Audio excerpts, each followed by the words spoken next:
ഒറ്റ ചോദ്യം ശ്രീ രാജേഷ് ചിറപ്പാട്, ഭരണവിരുദ്ധ വികാരം എന്നൊന്ന് ഇല്ല, അങ്ങനെ ഒരു വിമർശനം ഒരിടത്തും ഉയർന്നിട്ടില്ല എന്ന് ശ്രീ MV ഗോവിന്ദൻ പറഞ്ഞാൽ ഈ പാർട്ടിയുടെ താഴെത്തട്ടിൽ പ്രവർത്തിക്കുന്ന എത്ര ശതമാനം പ്രവർത്തകർ അത് വിശ്വസിക്കും? അല്ല, ഭരണവിരുദ്ധ വികാരമില്ലെന്ന് പറഞ്ഞാൽ കേരളത്തിൽ 10 വർഷം ഉള്ള പിണറായി ഗവൺമെന്റ് എന്ന് പറയുന്നത് കേരളത്തിന്റെ ചരിത്രത്തിൽ വലിയ മാതൃകയായിട്ടുള്ള, നമുക്ക് എല്ലാവർക്കും അറിയാം, പ്രതിപക്ഷ ഭേദമില്ലാതെ പക്ഷഭേദമില്ലാതെ തന്നെ സമ്മതിക്കുന്ന ഒരു കാര്യമാണ്. കേരളത്തിന്റെ വികസന സൂചികയിലും പിന്നെ വലിയ തരത്തിലുള്ള ക്ഷേമ പ്രവർത്തനങ്ങളിലും ഒക്കെ തന്നെ കേരളം ലോകത്തിന് തന്നെ മാതൃകയായിട്ടുള്ള, ഇന്ത്യയിലെ തന്നെ മികച്ച GDP ഉള്ള, ഇന്ത്യയിൽ തന്നെ മികച്ച ഒരു സംസ്ഥാനം എന്നുള്ള നിലയിൽ വളരെ പലതരങ്ങളിലും അവാർഡ് ചെയ്യപ്പെട്ടിട്ടുള്ള, പ്രശംസിക്കപ്പെട്ടിട്ടുള്ള ഒരു സംസ്ഥാനമാണ് യൂണിയൻ ഗവൺമെന്റിലെ കേരള അസൂയ കൊണ്ട് പലരും പറയാറില്ല, അതുകൊണ്ട് ഞാൻ സ്വയം പറയുന്നു. കഴിഞ്ഞ 10 വർഷം എന്ന് പറഞ്ഞാൽ അതിന്റെ തുടർച്ചയായിട്ട് 10 വർഷത്തിൽ വളരെ വളരെ കൃത്യമായിട്ടുള്ള മൂർത്തമായിട്ടുള്ള പലതരത്തിലുള്ള മുന്നേറ്റങ്ങൾ നമുക്ക് കാണാൻ കഴിഞ്ഞിട്ടുണ്ട്. അത് തുടർച്ചയായിട്ടുള്ള ഈ 10 വർഷത്തിന്റെ ഈ തുടർച്ചകൾ കൊണ്ട് സംഭവിക്കുന്ന ഒരു കാര്യമാണ്. പറയുന്ന നിനക്കില്ലേലും കേൾക്കുന്ന എനിക്കില്ലടാ ഒരു ചളുപ്പ്. അപ്പം ഇത്തരം കാര്യങ്ങളിൽ വളരെ ക്രിയാത്മകമായിട്ടുള്ള ഒരു പങ്ക് ഗവൺമെന്റ് വഹിച്ചിട്ടുണ്ട്. അങ്ങോട്ട് ഭരണത്തോടുള്ള ഒരു വിരുദ്ധ വികാരമല്ല എന്നുള്ളതാണ് പൊതുവിൽ ഉയർന്നു വന്നിട്ടുള്ള ചർച്ച.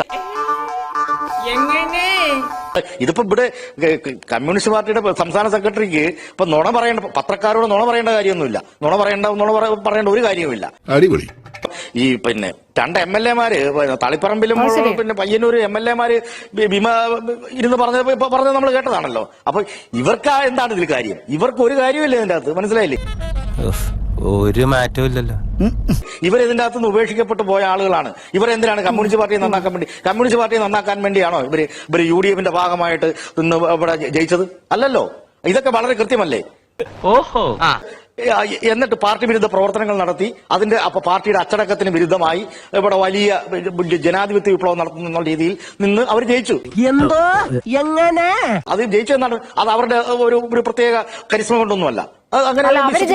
അവിടെയാണ് പ്രശ്നം ശ്രീ രാജേഷ്. ജനങ്ങൾ വോട്ട് ചെയ്ത് അവരെ ജയിപ്പിച്ചു, പാർട്ടി കോട്ടകൾ വീണു. അപ്പോഴും പറയുകയാണ് ഇവർക്ക് എന്താ കാര്യം തിരുത്താനെന്ന്.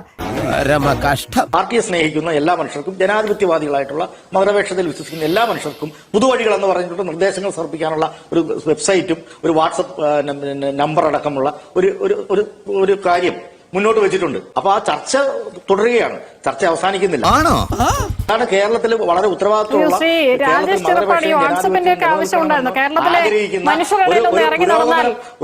അറിയാൻ പറ്റുന്ന വിമർശനങ്ങളായിരുന്നല്ലോ ഉണ്ടായിരുന്നത്. അതെന്തുകൊണ്ടാണ് പാർട്ടിക്ക് കേൾക്കാൻ പറ്റാതെ? അല്ല, നിങ്ങൾ എന്താ പറയുന്നത്? കമ്മ്യൂണിസ്റ്റ് പാർട്ടി എന്ന് പറയുന്ന മനുഷ്യരുടെ ഇടയിൽ പ്രവർത്തിക്കാത്ത പാർട്ടിയാണെന്നാണോ നിങ്ങൾ പറഞ്ഞു വരുന്നത്? എന്താ നിങ്ങൾ പറഞ്ഞു വരുന്നത്? എന്താണ് കമ്മ്യൂണിസ്റ്റ് പാർട്ടി എന്ന് പറയുന്നത്? അതിന് ദീർഘകാലത്തെ ചരിത്രം പരിശോധിച്ചാൽ തന്നെ അറിയാലോ. എന്താണ് എന്തായിരുന്നു പൊതുജനങ്ങളുടെ ഇടയിൽ ഉണ്ടായിരുന്ന വിമർശനം എന്ന് മനസ്സിലാക്കാൻ ഇനി ഒരു വാട്സ്ആപ്പ് ഗ്രൂപ്പ് ഉണ്ടാക്കണോ? ഇത്രയും കാലം ഈ സംസ്ഥാനം ഭരിച്ച ഒരു പാർട്ടിക്ക് പിണറായി വിജയന്റെ ശൈലിക്കെതിരെ കേരളത്തിൽ ഉയർന്നിരുന്ന വിമർശനങ്ങളെ കുറിച്ച് അറിയാൻ ഇനി ഒരു വാട്സ്ആപ്പ് ഗ്രൂപ്പ് ഉണ്ടാക്കണോ ശ്രീ രാജേഷ് ചിറപ്പാട്? അതെന്നറിയോ? അത് വളരെ നല്ലൊരു ചോദ്യമാണ്. എന്നറിയോ, നമ്മൾ പുതിയ തരത്തിലുള്ള കമ്മ്യൂണിക്കേഷൻ സാധ്യതകളെ കൂടി ഉപയോഗിക്കുന്നു വളരെ എളുപ്പത്തിൽ. അതാണ് എളുപ്പത്തിൽ അതിന്റെ സാങ്കേതിക വിദ്യകൾ ഉപയോഗിക്കുന്നത്. എന്തുകൊണ്ടാണ്? നമ്മൾ എളുപ്പത്തിൽ അത് പ്രാപ്യമാക്കുന്നതിന് വേണ്ടിയാണ്. എളുപ്പത്തിൽ പ്രാപ്യമാക്കി കഴിഞ്ഞാൽ എളുപ്പത്തിൽ അത് പരിഹരിക്കാൻ കഴിയും. അത്രേ ഉള്ളൂ. അത്ര സിമ്പിൾ ആയ ഒരു കാര്യമാണ്. കോൺഗ്രസ് പിന്നെ എങ്ങനെയാണ് ഈ കേരളത്തിലെ ഇലക്ഷനെ നേരിട്ടെന്നുള്ള എല്ലാ മനുഷ്യർക്കും അറിയാവുന്ന കാര്യമല്ലേ ഇത്.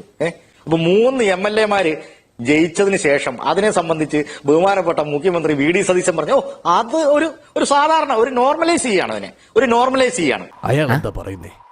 എനിക്കറിയാം എന്തോ കാര്യമായിട്ട് പറയാം. നോർമലൈസ് ചെയ്തിട്ടുണ്ട്. ആള് വളരെ സീരിയസ് ആയിട്ടൊരു കാര്യമല്ലേ അത്. ഇടതുപക്ഷത്തെ സംബന്ധിച്ചിടത്തോളം വളരെ പ്രധാനപ്പെട്ട ഒരു കാര്യമാണ്. എന്തുകൊണ്ടാണ് വോട്ട് കുറഞ്ഞു പോയതെന്നും എന്തുകൊണ്ടാണ് BJP-ക്ക് ഇവിടെ വോട്ട് ഷെയർ BJP വർദ്ധിപ്പിച്ചിട്ടില്ല. BJP 3 ഇടങ്ങളിൽ. കോൺഗ്രസിന് ആശങ്കപ്പെടേണ്ടതിനേക്കാൾ നിങ്ങളല്ലേ ആശങ്കപ്പെടേണ്ടത്? കാരണം നിങ്ങളുടെ 3 സീറ്റല്ലേ പോയത് BJP ജയിച്ചത്.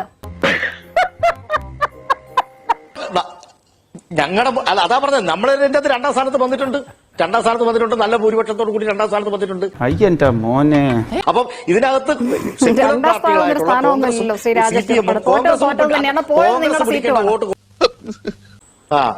അത് കഴിഞ്ഞിട്ടില്ല. കോൺഗ്രസിന് സീറ്റ് പിടിക്കാൻ കഴിഞ്ഞിട്ടില്ലല്ലോ. അതാണ് ഞാൻ പറഞ്ഞത്. കോൺഗ്രസിന്റേതായ വോട്ട് പിടിക്കാൻ കഴിഞ്ഞിട്ടില്ല. BRM ഷഫീർ പറഞ്ഞതിൽ നിന്ന് ഞാൻ മനസ്സിലാക്കുന്നത് CPM-ന്റെ CPI-യുടെ വോട്ടുകളാണ് BJP-ക്ക് പോയതെന്നാണ് അദ്ദേഹം പറയുന്ന കണക്കുകൾ. അത് തെറ്റാണെങ്കിൽ ആ കണക്കുകൾ താങ്കൾ പറയൂ. നിയമത്തൊക്കെ പിന്നെ എന്താണ് സംഭവിച്ചത് എന്താണ് പറയുന്നത്? മാത്രമല്ല, കോൺഗ്രസിന്റെ പ്രമുഖ നേതാക്കന്മാരാണ് ബിജെപിയിലേക്ക് പോയിക്കൊണ്ടിരിക്കുന്നത്, അല്ലേ? ബിജെപിയിലേക്ക് പോയത് ഒരുപാട് പേര് പോയിട്ടുണ്ട്. ചോദ്യത്തിന് മറുപടി കിട്ടിയില്ല. ഞാൻ എന്റെ ചോദ്യത്തിൽ ഉറച്ചു നിൽക്കുന്നു. ലാഘവത്തോടുകൂടി പോയ വോട്ടുകൾ ഇടതുപക്ഷത്തിന്റേതാണെന്ന് BRM ഷഫീർ പറയുന്നു. BRM ഷഫീറിന്റെ കണക്ക് തെറ്റാണെങ്കിൽ താങ്കൾ അത് പറയൂ. എങ്ങനെയാണ്, എത്രയാണ് കോൺഗ്രസിന്റെ വോട്ട് BJPക്ക് പോയത്? അല്ല, ഞാനിപ്പോ ഈ കണക്കുമായിട്ട് വന്നിരുന്ന് പറയാൻ പറ്റത്തില്ല. അത് പിന്നെ ഓരോ മണ്ഡലത്തിലെയും കണക്ക് വെച്ചിട്ട് എനിക്ക് പറയാൻ പറ്റുമോ? പറയാൻ പറ്റില്ല. അത് ഞാൻ വേണമെങ്കിൽ അത് പിന്നീട് ഞാൻ പറയാം. അല്ലാതെ കൃത്യമായ വിശകലനങ്ങൾ നടന്നിട്ടുണ്ട്.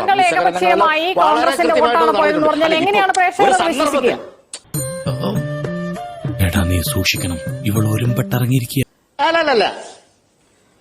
അല്ലല്ല, പ്രേക്ഷകർ വിശ്വസിക്കേണ്ട കാര്യമൊന്നുമില്ല. പ്രേക്ഷകർക്കൊക്കെ അറിയാം എന്താണ് BJP 3 സീറ്റ് BJP എങ്ങനെ നേടുന്നതൊക്കെ പ്രേക്ഷകർക്ക് അറിയാം. അത് വിട്, പ്രേക്ഷകരുടെ കാര്യം വിട്. പ്രേക്ഷകർക്കൊക്കെ നന്നായിട്ട് അറിയാം ഇവിടെ എന്താ സംഭവിച്ചുകൊണ്ടിരിക്കുന്നതെന്നും പ്രേക്ഷകർക്ക് അറിയാം. അതൊക്കെ വേറെ വിഷയം. ഇവന് കുറച്ച് ബുദ്ധി ഉണ്ടായിരുന്നെങ്കിൽ മന്ദബുദ്ധി എന്നെങ്കിലും വിളിക്കായിരുന്നു. അതും ഇല്ലാതായി.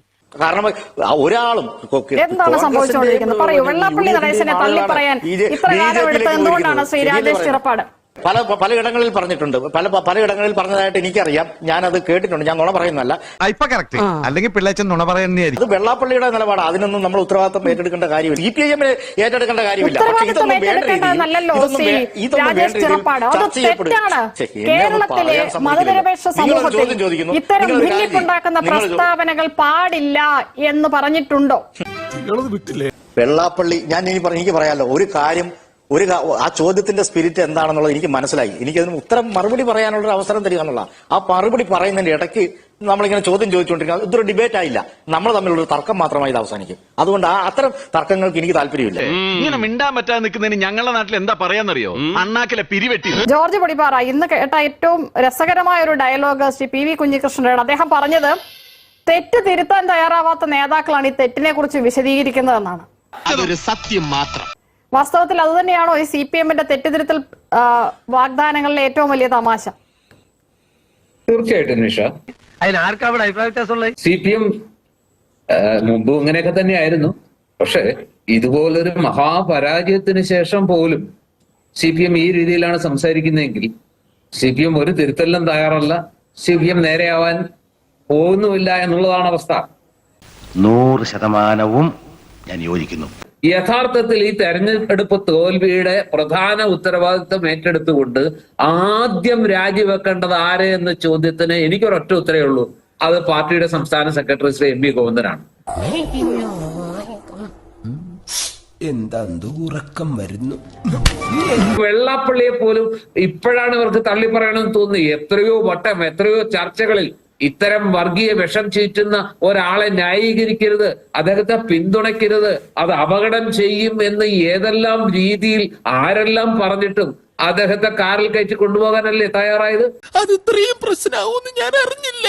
ശബരിമല സ്വർണ്ണക്കൊള്ളയുടെ പേരിൽ അന്ന് ദേവസ്വം ബോർഡ് പ്രസിഡന്റ് ആയിരുന്ന പത്മകുമാറിനെ നീക്കം ചെയ്യാതെ എന്ത് അന്വേഷണമാണ് നിങ്ങൾ നടത്തുന്നത് എന്ന് ചോദിച്ചിട്ട് അന്ന് മൈൻഡ് ചെയ്യുക പോലും ചെയ്യാതിരുന്ന പാർട്ടി ഇപ്പൊ പത്മകുമാറിനെതിരെ നടപടി എടുക്കാൻ അടുത്ത ദിവസം ജില്ലാ കമ്മിറ്റി യോഗം ചേരുമെന്നാ പറയുന്നത്. എന്താണ് ഒരു താഴെ തട്ടിലുള്ള വിമർശനങ്ങളൊക്കെ അവസാനം മുകളിലെത്തുമ്പോഴേക്കും നേർത്ത് ഇപ്പൊ തെറ്റൊന്നും പറ്റിയിട്ടില്ല, ഒരു തെറ്റും പറ്റിയിട്ടില്ല. ചില അപഭ്രംശങ്ങൾ അല്ലെങ്കിൽ അങ്ങനെയൊക്കെ ചില 10 വർഷത്തെ ഭരണം കൊണ്ടുണ്ടായ ഒരു മടുപ്പിനപ്പുറത്ത് പാർട്ടിക്ക് ഒരു തെറ്റും പറ്റിയിട്ടില്ല എന്നാ പറയുന്നത്. ഭരണവിരുദ്ധ വികാരം ഇല്ലാതെ ഈ 100 സീറ്റ് 99 സീറ്റ് ഉണ്ടായിരുന്ന ഒരു പാർട്ടി 35 സീറ്റിലേക്ക് ഒതുങ്ങിയിട്ടും ഭരണവിരുദ്ധ വികാരമേ ഇല്ല എന്ന് സ്ഥാപിക്കാൻ പാർട്ടി നേതാക്കൾ കരശ്ശേരി പറഞ്ഞ പോലെ ഭരണവിരുദ്ധ വികാരം ഇല്ലാത്തതുകൊണ്ടായിരിക്കും 12 മന്ത്രിമാർ തോറ്റത്. ഒന്ന് ആലോചിച്ച് നോക്കി. ആ സുഹൃത്ത് അവിടെ ഉണ്ടല്ലോ, CPM-ന്റെ സഹയാത്രികൻ. എന്റെ പൊന്നു സുഹൃത്തെ, തൃക്കരി പോലുള്ള ഒരു മണ്ഡലത്തിൽ നിങ്ങളുടെ പാർട്ടി തോൽക്കണമെങ്കിൽ, ഉദുമ പോലുള്ള ഒരു മണ്ഡലത്തിൽ നിങ്ങൾ തോൽക്കണമെങ്കിൽ, ഈ പറഞ്ഞ പയ്യന്നൂരും തളിപ്പറമ്പിലും തോൽക്കണമെങ്കിൽ അതൊരു BJP ഡീൽ കൊണ്ടൊന്നും അല്ല. ഞാൻ പോയിട്ട് പിന്നീട് എന്തെങ്കിലും വരാം. നിങ്ങളിലുള്ള വിശ്വാസം ജനത്തിന് നഷ്ടപ്പെട്ട് നിങ്ങളെ ഒരു പാഠം പഠിപ്പിച്ചേ അടങ്ങൂ എന്ന വാശിയോടെ അവിടുത്തെ ജനങ്ങൾ ആ സീറ്റുകളൊന്നും എല്ലാം മുസ്ലിം ഭൂരിപക്ഷമുള്ള സീറ്റുകളൊന്നും അല്ല. ചളമായെന്നാ തോന്നുന്നു. എത്രയോ കാലമായി പതിറ്റാണ്ടുകളായിട്ട് LDF വലിയ ഭൂരിപക്ഷത്തിൽ ജയിച്ച മണ്ഡലങ്ങളാണ്. കോഴിക്കോടൊക്കെ കാലിനടിയിലെ മാത്രമല്ല, ശരിക്കും മണ്ണ് ഇളകിപ്പോയത്, മണ്ണ് ഒലിച്ചുപോയി. എന്നിട്ട് നിങ്ങൾ പറയുന്നു അത് ഡീലാണെന്ന്. പോയി ചത്തുടടാ. ഇനി ഇത്തരം തൊഴിൽന്യായങ്ങളൊക്കെ പറയുന്നതിന് പകരം ആദ്യം ഒന്ന് സമ്മതിക്കൂ. ആരോട്? ഞങ്ങൾക്ക് പറയാനുള്ളത്, നിങ്ങൾ മാറരുത് സാർ. ബഹുമാന്യ കേരളത്തിലെ മുൻ മുഖ്യമന്ത്രി, ഇപ്പോഴത്തെ പ്രതിപക്ഷ നേതാവ് ശ്രീ പിണറായി വിജയനും പാർട്ടിയുടെ സംസ്ഥാന സെക്രട്ടറിയായ ശ്രീ MV ഗോവിന്ദൻ ഉൾപ്പെടുന്ന നേതൃത്വം ഒരു കാരണവശാലും മാറരുത്. എന്തൊരു മാറ്റം, എനിക്ക് അങ്ങോട്ട് വിശ്വസിക്കാൻ പറ്റില്ല. അവരാണ് ഞങ്ങളുടെ ഐശ്വര്യം. അവരവിടെ തുടരുന്നതാണ് കോൺഗ്രസിന് നല്ലത്.